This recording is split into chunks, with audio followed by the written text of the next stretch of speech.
Hi, book club members. We are about to read the book Drita, My Homegirl by Jenny Lombard. So, I want to give you a bit of a book trailer so that you can understand what issues or what themes you think are going to come up in this text. This story starts with a girl fleeing a war-torn Kosovo.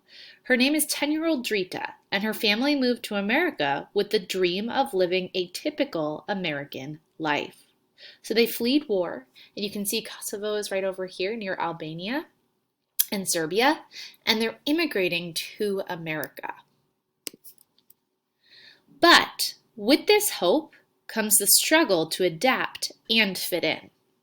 How can Drita find her place at school and in her new neighborhood when she doesn't speak any English?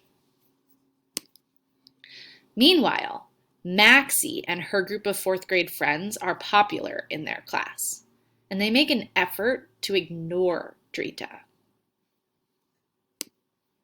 So when their teacher puts Maxie and Drita together for a class project, things get off to a rocky start.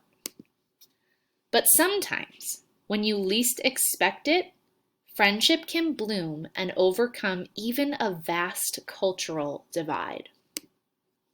This story teaches us about the difficulties of leaving everything behind and the friendships that can help you get through it. So we're going to start Drita, My Homegirl. Can't wait for you to start reading.